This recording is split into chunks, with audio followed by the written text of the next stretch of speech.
Assalamualaikum warahmatullahi wabarakatuh. Jumpa lagi bersama saya channel Rapiu. Nah, semoga teman-teman diberi kesehatan selalu dan kelancaran dalam menjalankan aktivitas. Nah, untuk kali ini kita akan membahas jenis-jenis penyakit bebek yang harus kita ketahui dalam menjalani berternak bebek petelur. Karena segala sesuatu yang apa yang kita lakukan harus tahu apa-apa yang akan mengakibatkan fatal pada ternak kita sendiri. Nah, di sini ada 6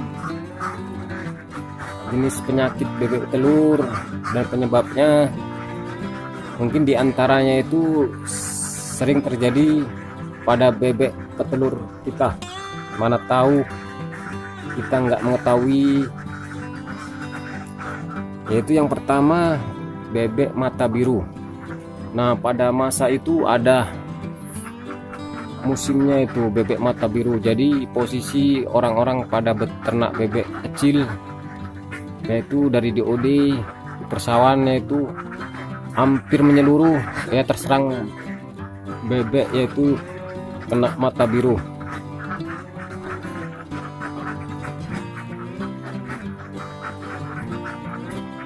Bebek mata biru itu termasuk penyebabnya adalah virus yang masuk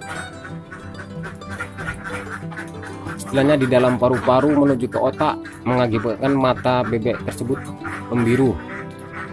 Jadi penglihatan bebek itu seolah-olah dia samar. Makanya kalau dia di persawahan atau di kandang, dia kalau jalan itu ibaratnya dia nabrak, nggak terarah. Jadi kita harus merhatikan juga, di antara kalau bebek kita ada banyak, perhatikan kalau ada itu kita istilahnya di karantina atau kita pisahkan. Mungkin dengan cara memberi vitamin atau makanan yang cukup, insya Allah bisa mudah disembuhkan itu. Intinya kita pisahkan dulu di antara dari kawan-kawannya semua, semoga tidak bisa menular lagi. Dan yang kedua yaitu bebek itu yang sering terkenal itu bebek lumpuh. Jadi bebek itu mau dia diumbar ataupun di kandang, nanti ada dia yang duduk aja tidak bisa berjalan.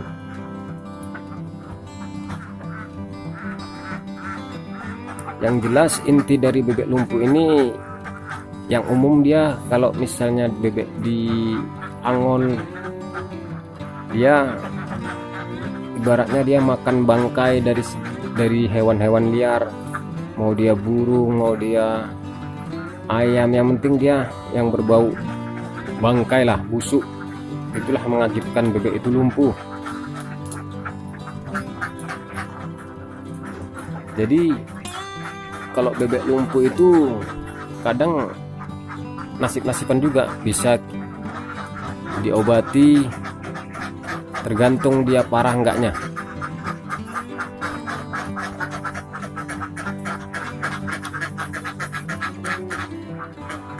Itu kalau orang awam pun tahu kalau bebek lumpuh itu memang udah istilahnya penyakit umum.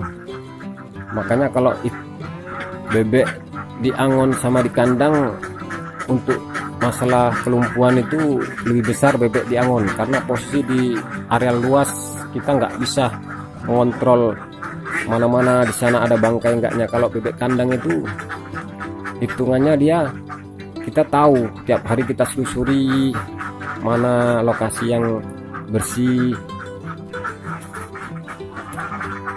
Jadi itulah yang kedua, yaitu bebek itu lumpuh.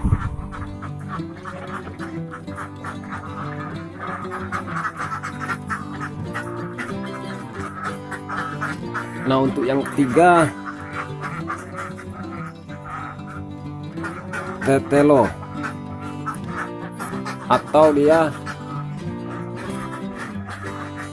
jenis ini tetelo itu termasuk dia, kalau yang kita lihat bebek itu dia posisi dia bisa berdiri, cuma lehernya itu nggak tahan ngangkat kepala dia hitungannya macam orang tengleng gitulah, mereng dia. Keseimbangan badan untuk berdiri itu udah nggak mampu. Bisa berjalan cuma dia agak geloyoran, mereng-mereng. Nah, untuk pencegahan tetelo itu termasuk yaitu segi vaksinasi vitamin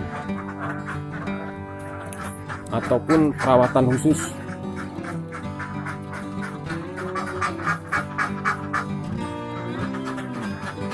Kadang ada itu bebek dia kan kalau misalnya dia berjalan lehernya dia macam kebalik, berdirinya dia macam nabrak-nabrak. Itu termasuk dihitung nggak pala sering, cuma kalau memang posisi dia cuaca ekstrim itu banyak terjadi pada bebek kita. Cuma dia nggak bisa menyeluruh. Makanya kalau udah tahu ada bebek kayak gitu, kalau bisa cepat kita pisahkan, kita karantina. Kalau bisa kita guyur pakai air hangat. Kalau memang nggak bisa juga ya istilahnya bisa kita potong, nggak pengaruh. Kalau bebek sakit ini kita potong nggak apa-apa.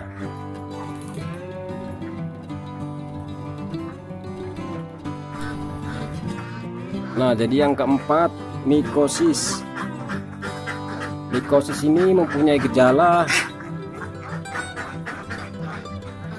yaitu bulu kusam, badannya lemas, hitungannya dia duduk aja, dan berat badan itu posisi menurun. Nanti kalau kita pegang mungkin ringan dia.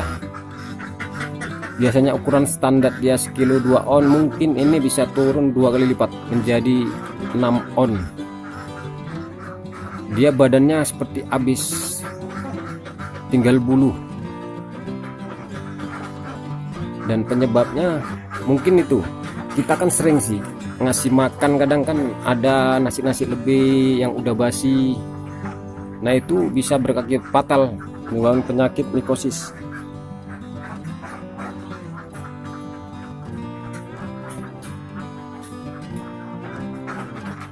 Apalagi tempat minum jarang kita bersihkan. Memang beternak bebek ini banyak kita sepilihnya. Untuk kebersihannya kurang kita jaga. Makanya kalau untuk pakan-pakan sisa itu pastikan itu basi enggaknya. Terutama kalau bebek yang dipakan dedak. Kalau bisa itu tiap hari diganti, dicuci tepatnya. Karena posisi dedak itu kalau udah 1 hari jelas basi. Ini di cuaca hari ini sangat panas. Karena cuaca saat ini tidak menentu, pancaroba, panas, mendung, gerimis. Kalau nggak ekstra kita merawatnya, banyak bebek terserang penyakit. Mungkin kalau bebek ini beda sama ayam, walaupun dia sakit nggak langsung dia mati. Ada satu penyakit nanti kita bahas yang bisa langsung mati, pagi-pagi nanti bisa mati.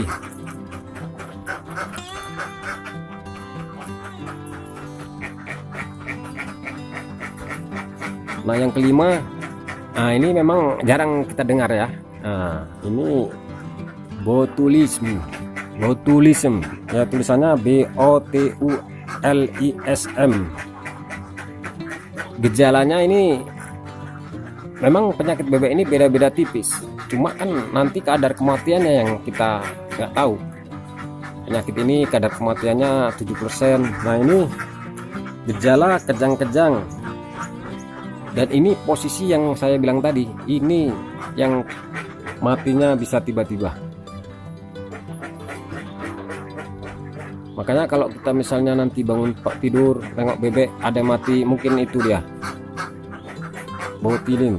botulism. Nah, itu penyebabnya itu dia dari segi pakanan yang mengandung protein yang udah basi. Contoh, kita kan mencari keong. Jadi posisi kalau yang kita simpan langsung kita habis itu kita kasih makan, itu bisa mengakibatkan fatal. Dia dibilang kan memang khusus pakan dia, cuma kan posisi pakan dia basi, beda sama dedak. Dedak itu kan dia pakanan yang nggak berprotein.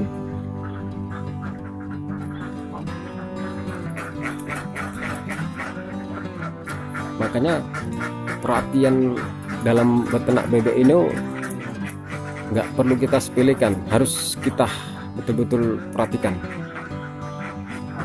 Segala sesuatu kita nggak boleh sepilih dalam merawat.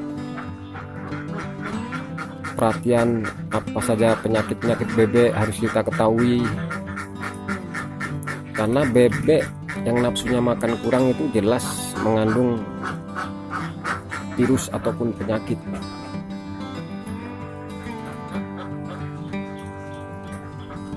Nah, ini ada yang keenam, yang terakhir, yaitu cacar bebek. Nah, cacar bebek ini termasuk penyakit yang jarang kita perhatikan. Nah, ini posisi gejala dia, kalau kita lihat di kepalanya dia agak bengkak, ada bentol merah. Itulah istilahnya, dia ada macam pentolan-pentolan kecil, entah dekat hidung, dekat mata. Itulah dia, namanya cacar bebek.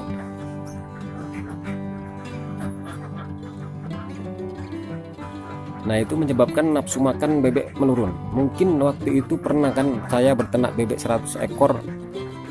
Nah, itu terjadi pada bebek saya, yaitu posisi dia biasanya dia habis 100 ekor, dia 12 kilo. Dia satu hari itu separuh pun nggak habis. Dia nggak selera makan betul, duduk aja nggak ada suara. Makanya bebek yang nafsu makannya kurang, kita harus waspada, karena posisi kualitas bebek ikan khusus makan dia. Biasanya dia per hari sekian harus dihabiskan. Makanya hati-hati kalau bebek nafsu makannya menurun. Biasanya dia produksi dia 80%, kalau udah nafsu makan menurun itu udah positif drop, bebek akan turun telur. Makanya kalau berkelanjutan penyakit itu bisa hampir kosong produksinya. Jadi itulah teman-teman, masalah jenis-jenis penyakit dan gejala. Jadi intinya dalam beternak bebek ini perhatian harus benar-benar kita jaga dari segi kebersihan kandang, lingkungan. Memang memelihara bebek ini sangat menyenangkan, cuma di samping menyenangkan kita harus perhatian juga, karena dia kan binatang yang dari segi kelompok ratusan. Paling sedikit kalau kita pelihara itu 10 sampai basis 100. Itu perhatiannya itu sangat rumit. Harus kita perhatikan mana bentuk bebek yang ini dengan yang lain.